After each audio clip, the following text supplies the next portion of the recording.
You're woken by sunlight, well rested and ready. Without haste, you gather your things. After only a couple of breaths, you notice a weird smell, like a roast. No, burning meat. Burning, rotten meat. Disgust crawls into your consciousness. You exit the tent. Your horse is looking around nervously. Your bags are where you'd left them. You see an open gate. I go outside to see what's happening. Both soldiers are standing near a humble pyre. The man in the shirt looks at it contemplatively. Tulia is the first one to address you. Josh, she greets you with a nod. We used the horse's manure for the flames, so don't worry about cleaning it up. You see a corpse among the flames.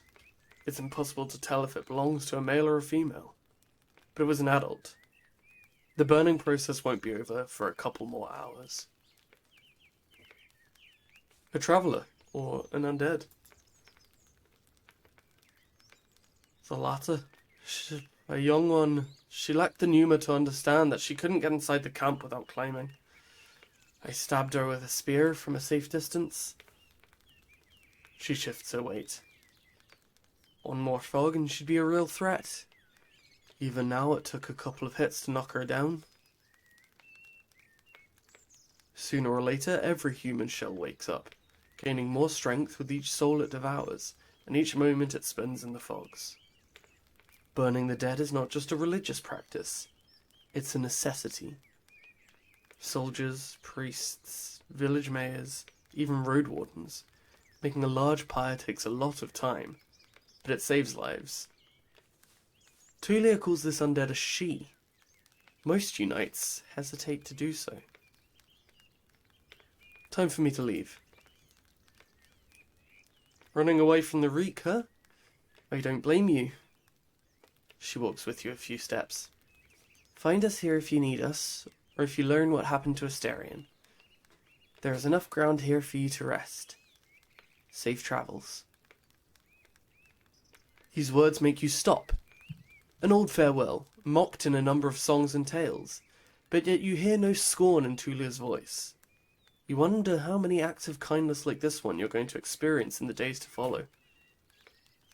She returns to the pyre. I prepare myself for the journey. You somehow missed the fact that your mount is already saddled and warmed up. You double-check the equipment, but you don't need to fix anything. The soldiers were diligent. Normally, preparing any palfrey for a long journey takes a lot of time. You put on your gambeson and make sure that your axe is tightly attached to your belt. Then get in the saddle. The palfrey nickers, ready to leave. It's time for you to get to the crossroads, north from here. I need to ride north. Use the travel button to see the map and move to another area. Travel forward to continue your journey. Once you're done with the north, speak with Tulia to return to Hovlevan. Travel north. Even at a later hour, you wouldn't expect to meet any travellers in the valley. The warm summer breeze lures your mount forward, but the serene chirping of birds is quickly replaced by the distracting screeches and gurgles coming from further down the path. You soon find the pack of four-legged griffins. They're larger than foxes and merge the features of birds and furred beasts. Each one is of a different size, coat and colours, and the temperaments are just as varied. Their fronts are covered with vivid feathers, while their rears have darker fur. Their wings are massive, making them impressive jumpers, but they're too heavy to fly. About 24 beasts are yelling, brawling and chasing each other, blocking your path. I consider my options. You can't enter the forest blindly. If these or other creatures were to chase after you, the thicket would be disastrous for your horse. There are reasons why travellers stay as close to the main roads as possible, and why adventurers move in groups. Usually the safest approach would be to stay where you are, and just wait for the pack to get hungry. It may, however, take up to a couple of hours. You're thinking about your conversation with Tulia. You've got a lot to do, and time may be of the essence. On occasion, you can use the scholar's education to unlock unique interactions. Your education could be of use here. I mix black powder with gladden that grows nearby, and the dried skunk sorrel from my bag. Once I ignite it and throw it at the griffins, they'll scatter. Most city folk feel aversion toward black powder, and you touch it with great care. The odour of the plants make you feel dizzy, but what's more important is that the griffins have wolf-like sensitivity to smells and noises. A few of the beasts turn their heads towards you as you approach the pack with a bag in your hand. You ignite your missile and throw it forward. At first, the creatures surround the source of smoke, but then growl in disgust, even putting their beaks to the ground. They flee, allowing you to continue your journey. You can learn more about your abilities in the character sheet.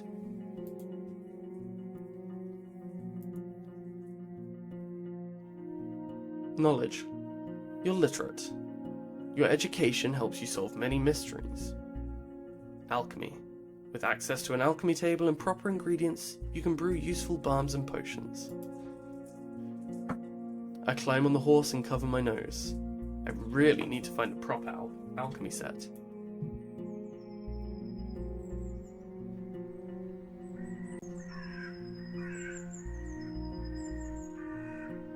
The road splits. According to what the soldiers have told you, you may find a safe inn by turning left. The forest to the right is lush, and the trail overgrown. Kids used to have this song. How did it go? The harshest pathway leads to the dragon's lair.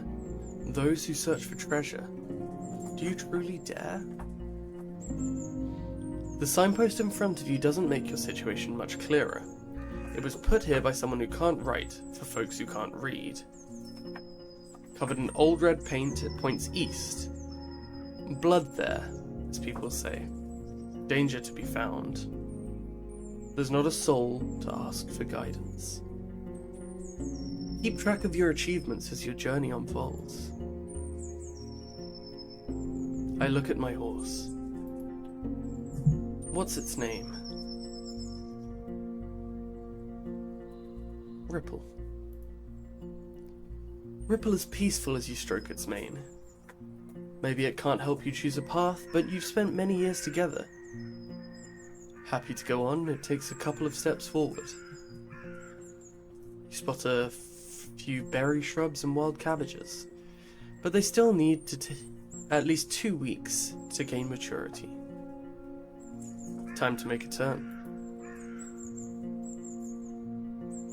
The Southern Crossroads, a point connecting the deep forests of the east, the western wetlands, and the road to Hovlevan. Explore west.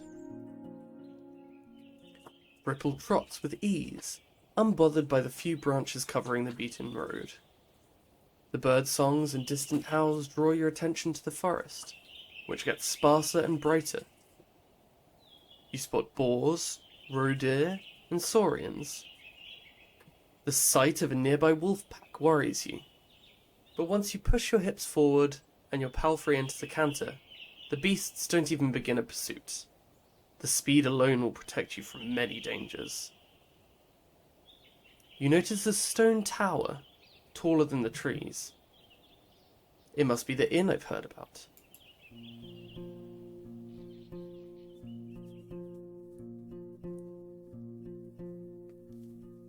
Inns like this one fit the regions travelled by merchants, but you wouldn't expect a place of this size in a forsaken peninsula. The stone and lumber must have been transported from far away, and the workers, guarded by expensive mercenaries, surely lived for many seasons in a primitive hamlet, subsisting on salted supplies. There are seemingly no cracks in the wall, and the building was whitewashed only a few years back. The road is wide and beaten. Dozens of souls could hide, if not in the buildings, then at least in the yard. The expenses and labour put into this fortress were worth many trading ships. 3 armed people are on the ramparts, though you only see what's above their waistline. They're leaning on the parapet, right next to the gate, and you think you notice a glimpse of a smile. They wear gambesons, each one of them dyed differently, yellow, green, and linen grey. I approach the gate.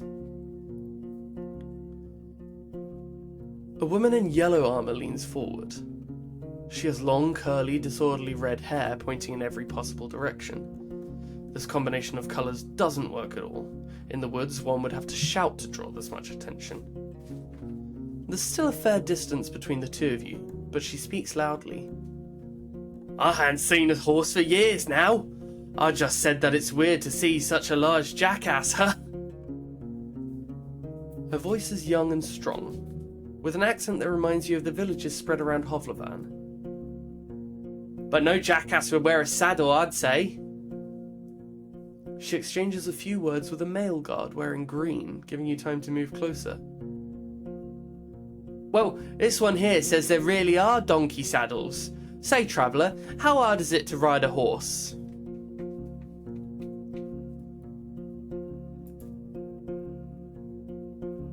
I laugh.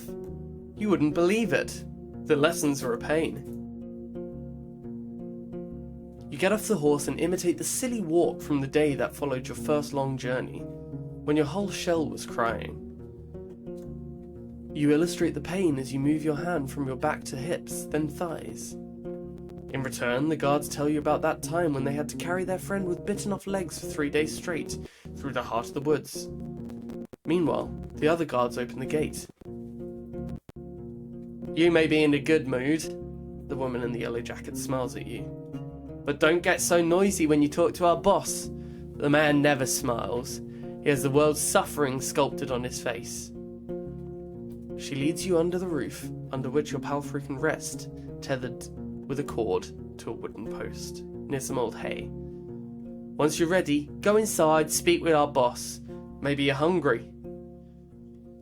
The other guards take care of various chores. They peek at your mount every now and then as they're splitting firewood, cleaning their clothes, weeding the garden patches, and moving chairs. 2 of them are making a rope. You head toward the inn, hearing the piercing scream of a boar from the other side of the yard. I open the door. The locked windows make the air stuffy, and the weak fire in the stove hardly lightens up the hall.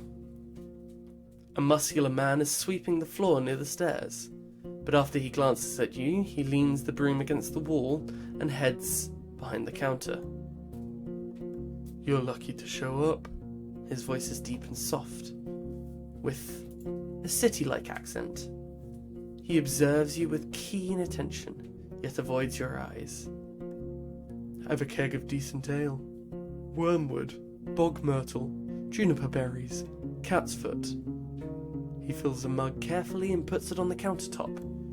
It's going to spoil soon. Today maybe, and we don't drink here before the even. I hate to see the good stuff going to waste. His skin is dark, almost purple, rare even among the southern tribes, and his hair is naturally bluish. His clothes are quite fancy from manual labour.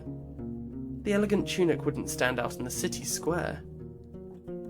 I stand at the counter.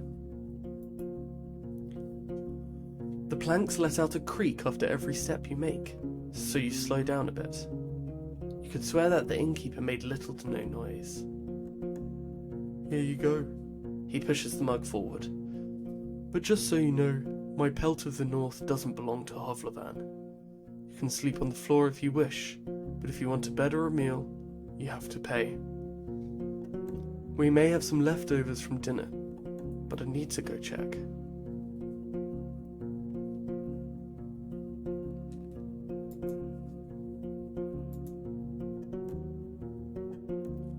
Thanks for the drink. I see you know how to make friends with a Roadwarden. He meets your eyes with a puzzled look, then grabs a wet cloth and starts to wipe down the shelves. From From time to time, your conversation is interrupted by splashes of dirty water in a wooden bucket. Well, nothing is truly free. I have work for a soul of the road, but I don't need a new mouth to babble. He speaks slowly, yet audibly. I value my time. You should value yours. I drink the ale.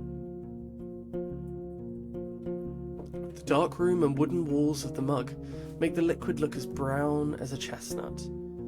The lee in spring hits your nose, and the first sip is even too complex, too flowery.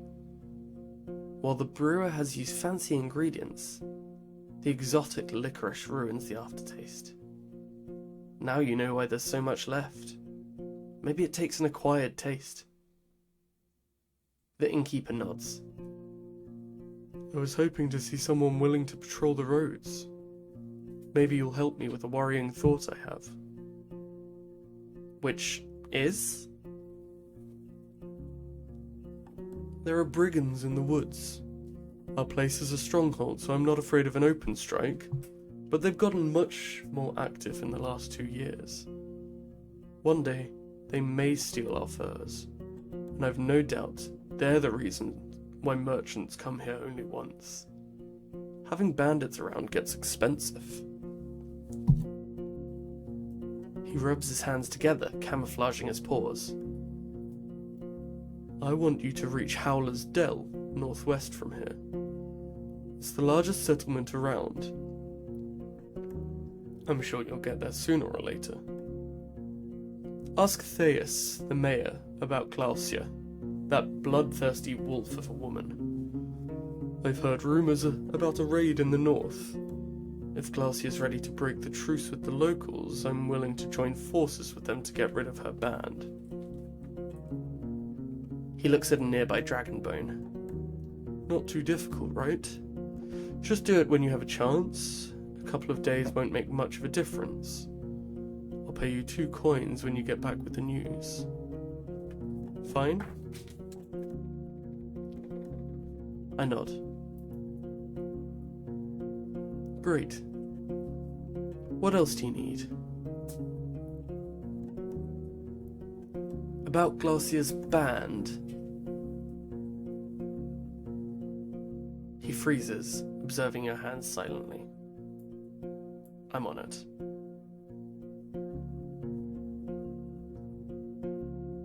I'm looking for Asterion, the previous Roadwarden. Are you now? He goes to the table and invites you to sit down with him. I don't think I'm going to be of much help. He rests his elbow on the tabletop and grunts quietly to clear his throat. But I do want you to find him, so... When asked about his intentions, he measures his words. Asterion and I made a risky deal. Well, a very promising one. Last time he was here, he took 50 coins. My half of the investment. He knocks on the table with a fist anxiously. If you get my coin, or at least find out what happened to the guy, I'll make sure you won't be disappointed after bringing me the news. Could it be that Asterion stole the coins and ran away? He looks at a window and starts to play with a shutter. I just think Asterion ain't the kind of soul that would do such a thing.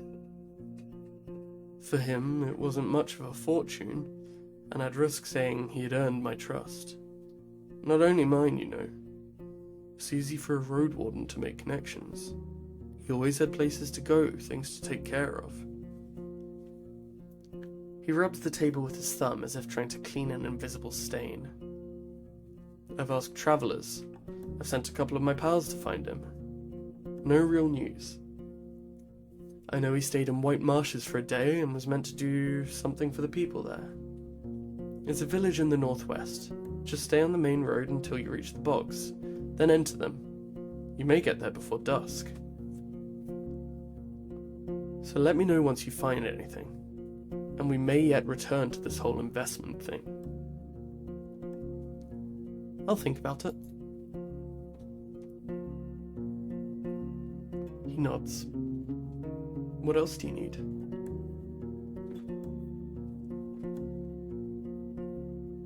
What can you tell me about the peninsula? What could anyone say? This place doesn't even have a name, unless there's an old book in an archive that no soul knows about. You know what I'd call everything from here to the coast? The hunting ground. He glances at your eyes. But it's not us who hunt. Keep that in heart. But the beasts in all shapes and forms.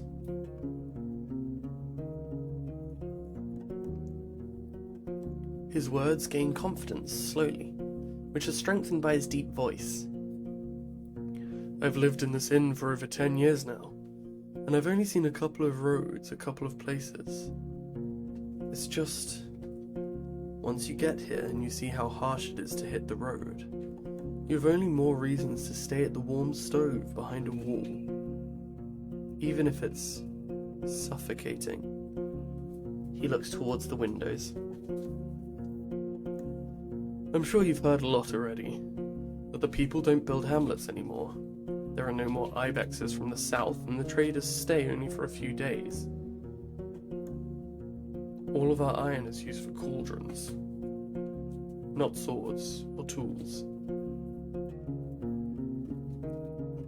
Are the eastern roads as rough as I've heard? Pretty much. Don't leave the main road, I'd say. Not so far from here you'll find an old dolmen. A few of my people had to spend a night there, and monkeys stole food and gourds from their bags.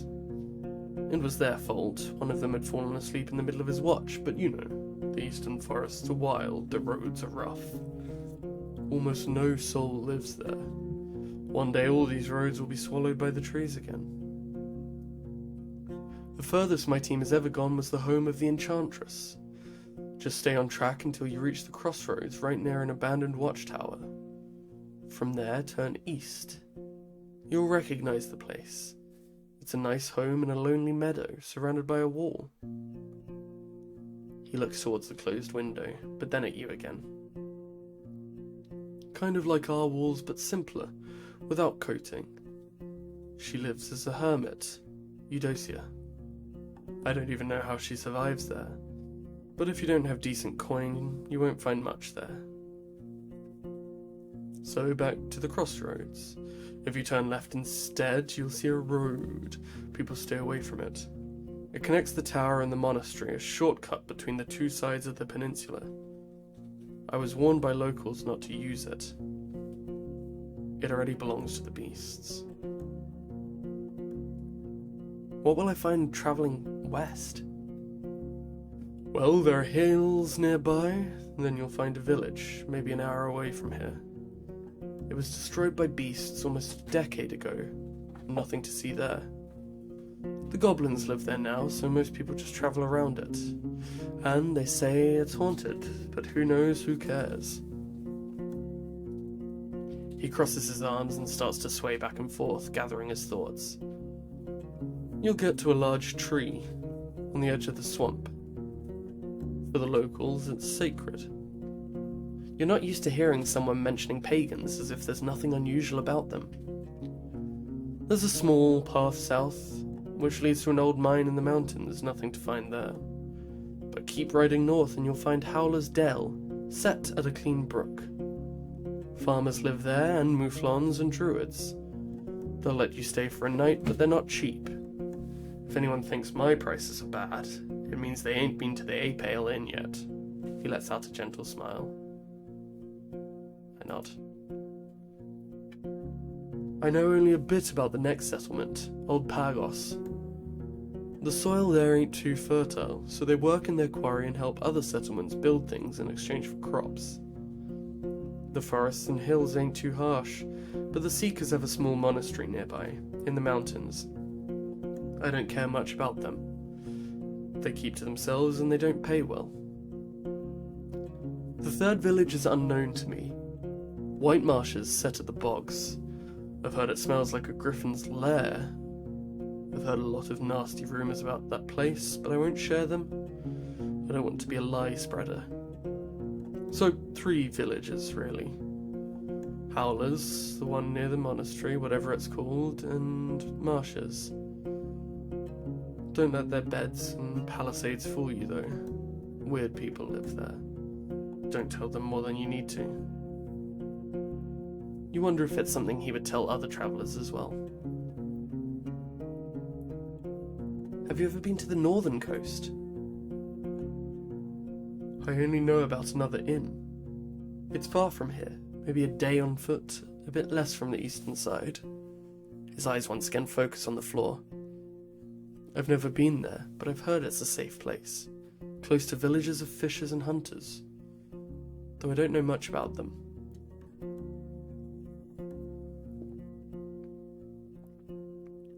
That's all I need.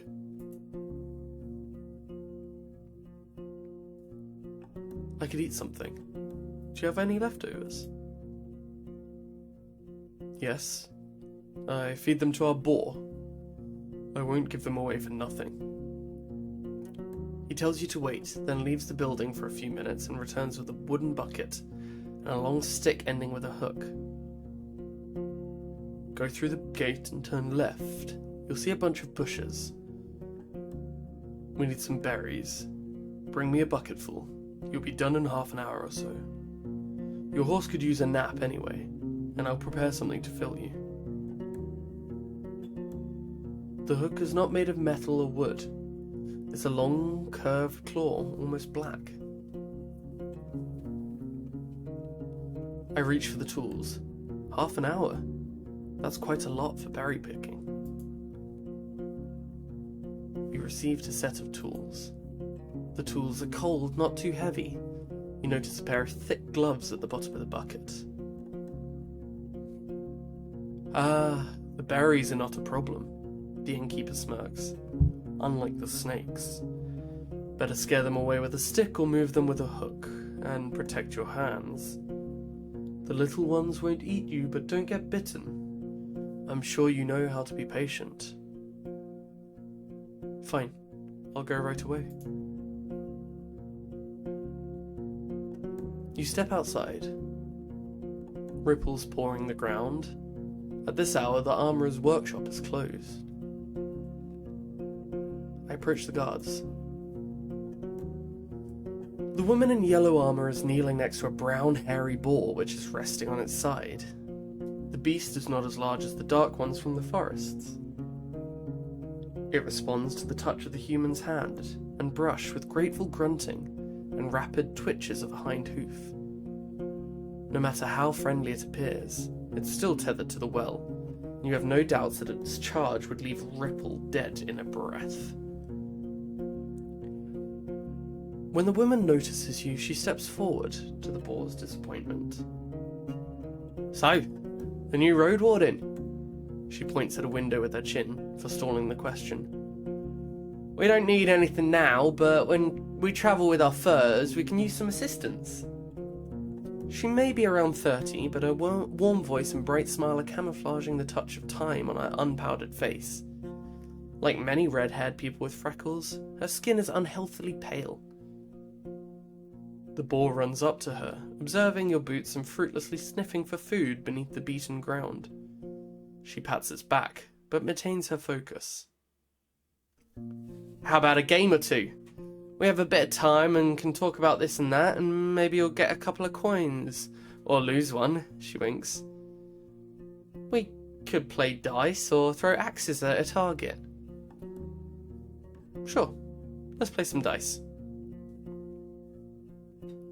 Your arrival, and especially the dragon bone you pull out, are cheerfully welcomed. Two of the guards bring a table from the inn.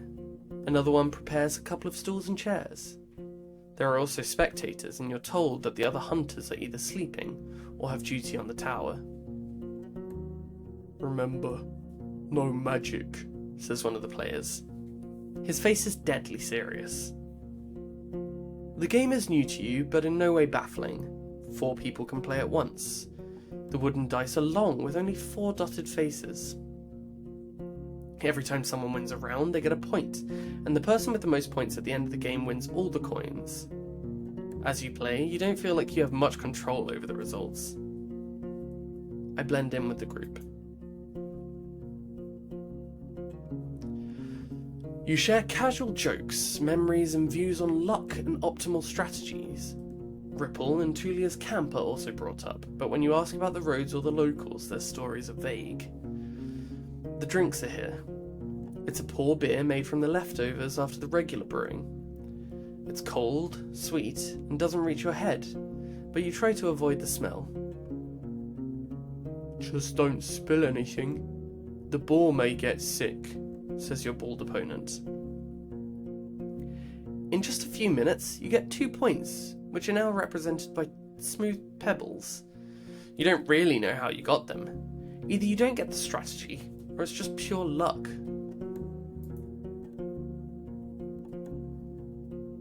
There's a strategy to this game, I can see it. I can't be sure I'll win, but I can play better than they expect.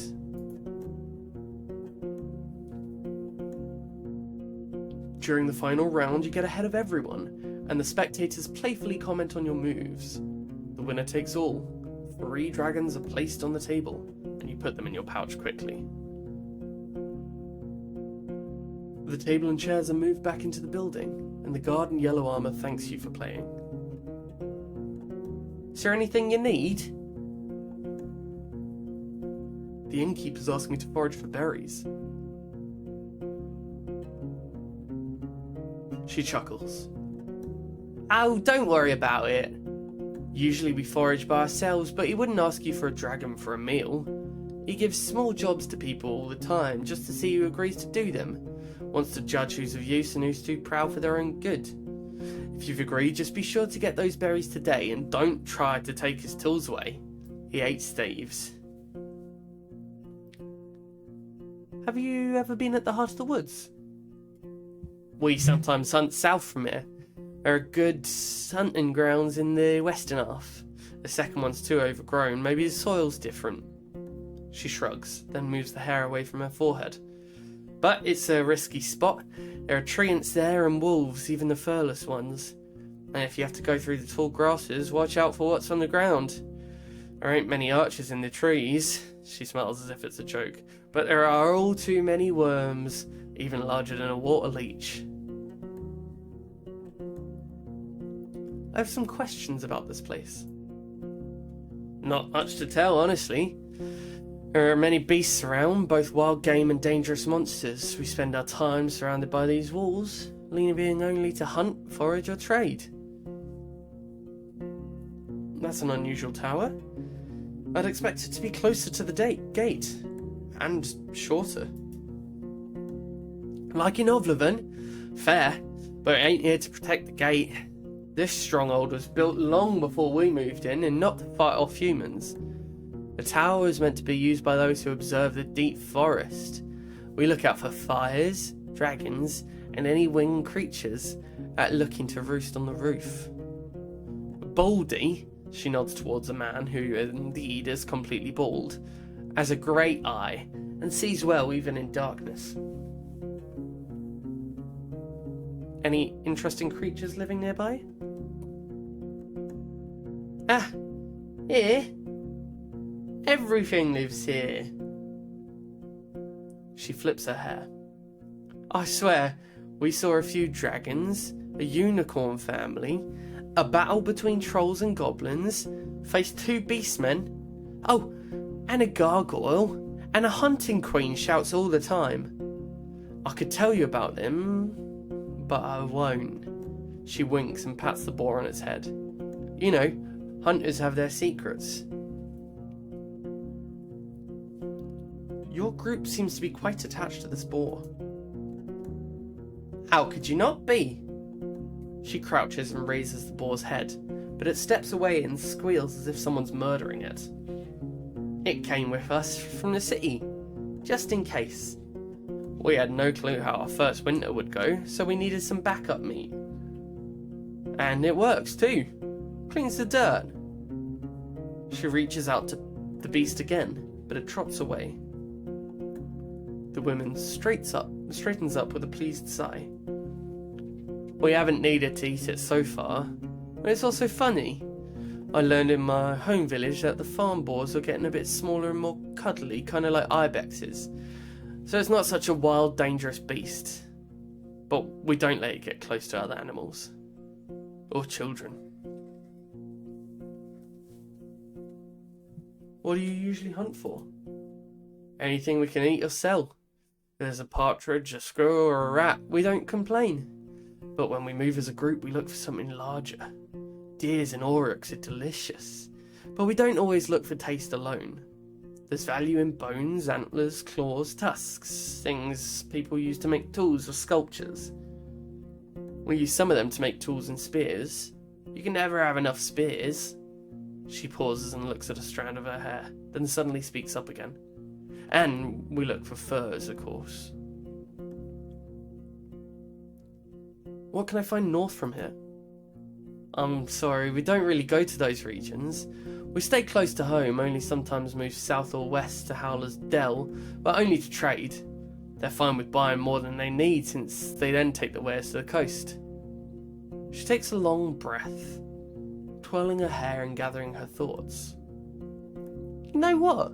I've never even seen a beach. And I've been living here for how many? More than 10 years now. She giggles. The only part of the sea I've seen was from old Pagos, which is placed on a hill. I've never put a toe in salt water. She looks towards another huntress who confirms that her experience is the same. But old Pagos is a good place. As long as you don't mock their orders and act nice, they'll also be kind. Boss says they're too serious for him to stand them, but at least they don't bite without a reason. Have you heard anything about the necromancers? It's something new. Her voice lowers to a whisper. I've never been to White Marshes, but over the years, we've seen people moving away from there south. They told us that the place has changed too much. A priest died, I think, and a new one awakens the dead. Sorry, Roadwarden, that's all I know. If she's hiding something, she sounds convincing. Thanks. She observes you with a hand casually resting on her hip. I'm looking for knowledge about wild creatures. Well, I told you our knowledge is valuable. I don't know. She looks at the boar, which seems to be obsessed with a clump of grass growing next to the wall. 15 dragons, no less. Never mind. Tell me about yourself. Oh, what was that? After a brief giggle, her voice gets cold and serious. Nah, Roadwarden. We use names and stories among friends. You ain't one. Don't make me tempt curses. I walk away.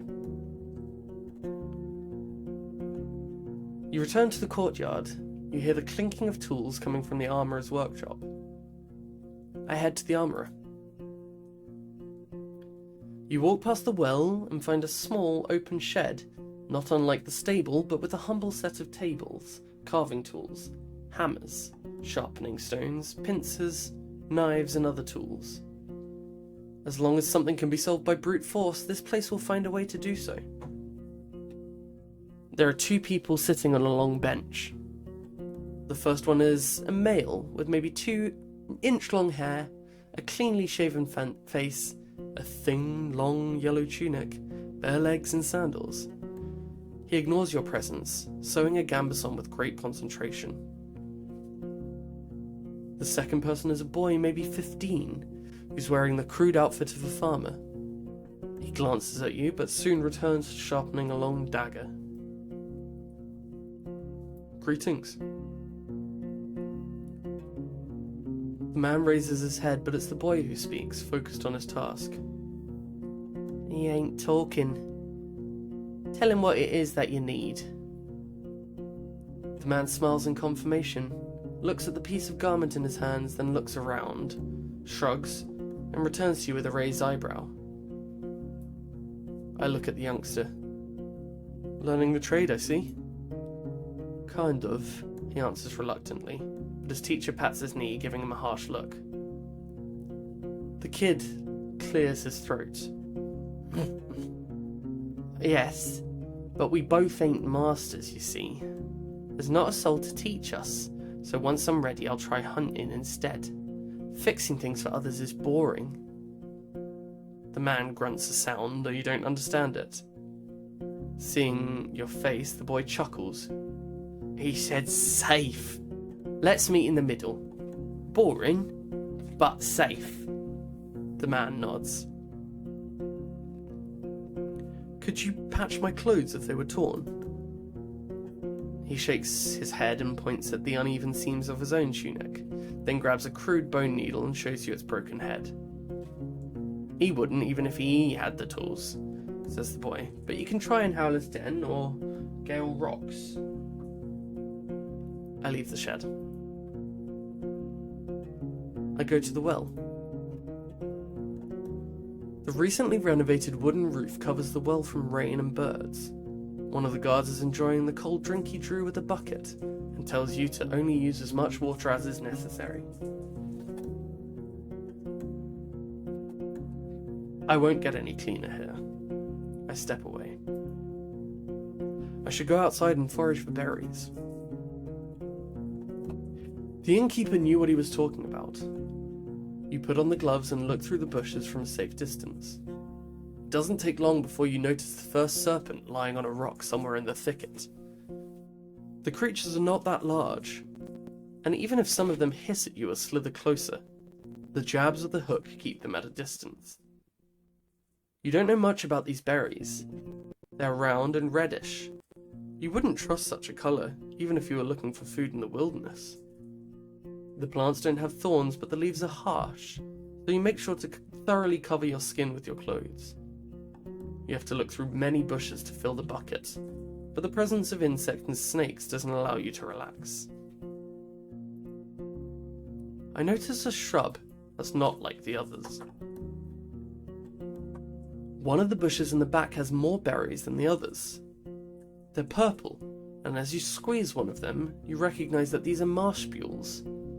In small amounts, they're added to pies, sauces, and beverages, known for their delicate sourness and sweetness, unique but not intrusive. Still, eating a cup of them will make one sick, if not poisoned. You're surprised to see them in a meadow, far away from a wetland. You could use them at an alchemy table, if you can find it. For now, you put a fistful into one of your jars. The others are still a bit greenish. I gather the berries and return to the gate. You've returned to the courtyard. Two of the guards are participating in a friendly skirmish. Their wrestling is accompanied by a crowd. I enter the inn. The locked windows make the air stuffy, and the weak fire in the stove hardly lightens up the hall. The innkeeper is mixing something in a pot at the stove. I put his fruits on the counter. So, you again. Need anything? Oh, great. He peeks inside the bucket. I've got cabbage stew with a few goose chunks for you. I'd serve it even to merchants if they're only around. The meal is warm and filling. It's well seasoned and not overcooked. And like I said, I really rarely have food to spare, but feel free to ask if you ever stop by. You may be lucky, and I've been cooking my whole life. Thanks. And how did that old hook of mine work out for you? I see you still have your hands. I'd like to buy it from you. He narrows his eyes. Can't you make one for yourself? It's the claw that grabs my interest, honestly. Ah, I see. It's a nice one, ain't it? My guards once had to get rid of a pebbler. You can't really eat them, but their claws and bones are durable enough, so we put them to good use. For a moment he observes your face. A single coin will be fair. I pay him. He takes it with a nod. I didn't expect to find an inn of this size in a place such as this. Oh, so you know a thing or two after all. His mocking tone is soon replaced by a gentle smile. It was built long before we arrived. Didn't work out well for the previous owners. Once the war ended, they left. Not enough travellers, bad trade, the villagers stick to themselves. We, however, came prepared. Now we're prospering. When you ask him how they can afford all the supplies, he runs his fingers through his dark hair. I'm not against running an inn, but we don't rely on guests. We're the ones doing all the trading. My hunters are a clever bunch and stay safe in the forest. In exchange for furs, claws and bones, we get what we need and more, both from the south and the north. He moves to the window and peeks outside. We have a good life here, but we spent a whole lot on armour, crossbows, lumber, spears. But in another 10, maybe 20 years, we'll have enough savings to move to Hovlevan, not work for another day of our lives. We take risks, but smartly. The team is stronger than ever, and I have big plans for us. Is there a good story behind the inn's name? I mean, there's a story, but not a good one. He clears his throat. For years I wanted to have an inn called Pelt, but in my city it would be in bad taste. Taverns and inns named with a single word were cheap, had a nasty reputation. There was the Claw and Mugger, Basilisk and Blissful, I think. The good places used at least 2 words. Empty Barrel, A Rose and a Helmet, Empress's Smile. Pighead was the exception. It was a real dive, he chuckles. In my soul, it's still just a pelt. Pelts are what we came here for, and what will make us reach our goals. It's surprising to find a purple-skinned man so far in the north.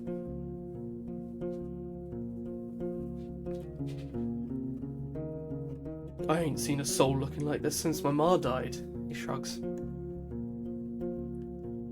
It's not a fascinating tale. Let's just say I wasn't a part of the invasion.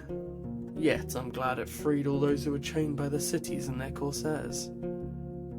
He looks at the wall. I'm Eazon, by the way, but I rarely hear the name. I return to my other questions. Any rumours worth sharing? He crosses his arms. I don't like to talk about people who ain't nearby. Show me first that you're someone worth changing habit for. What do you have for sale?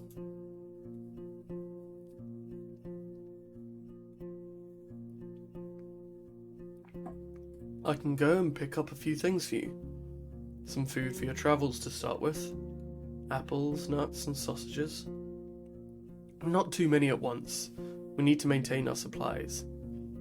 Got an elk fur I don't need. Its buyer was caught by a pack of red wolves. Nice for a sleeping spot, just as nice for a wall. An almost untouched bowl of soap, priceless for a traveller. You can't tell if he's being sarcastic. Made of fine oak ash. Strong, though you should have some better supplies before you start your own bathhouse. After you mention you'd like something a bit more useful on these roads, he looks down. I don't have any blades or armour to spare, but if you pay well, you can take one of our crossbows and a bunch of quarrels. A yew-bow, wool cords, and a trigger just needs a little bit of oil. It's as good as you can get without soaking it in magic. Takes a bit of muscle to draw, but even a 16-year-old could handle it. I won't sell it cheap, but I'm ready to give a discount to a helpful ally. Let me take a look at what you have first.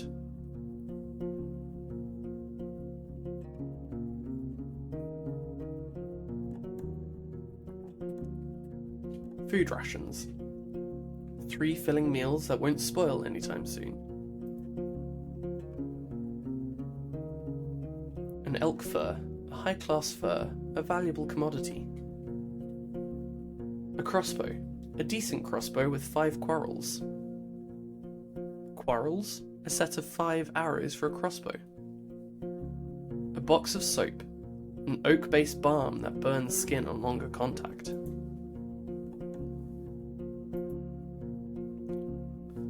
Do I have anything you'd like to buy? You pull out some items, but the innkeeper shakes his head.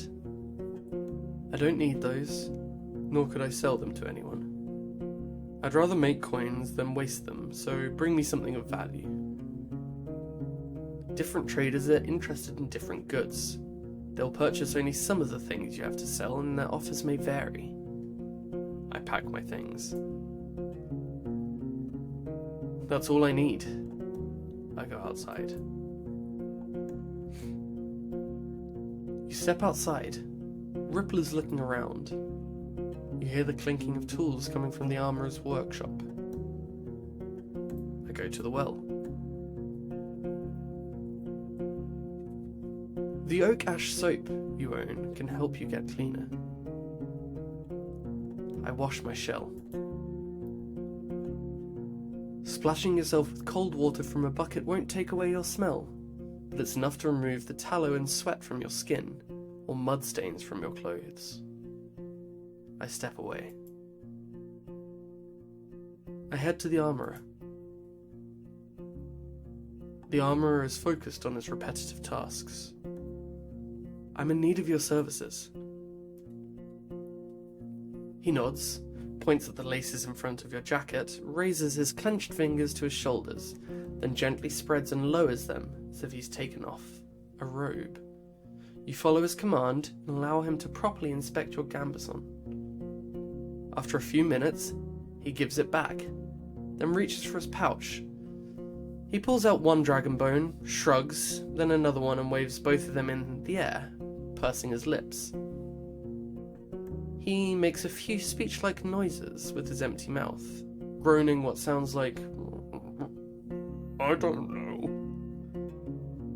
I consider his offer. Gambeson repairs. In 1 hour, your jacket will be carefully patched up. Your jacket is as good as this armourer can make it. I feel like this gambeson could use some adjustments. He nods enthusiastically, but then apologetically points behind him, at a small box filled with basic tools. He ain't that experienced, says his assistant. We do this and that, but only the simple things. I leave the shed. I approach the guards. I walk away. I enter the inn. That's all I need. I go outside. Travel.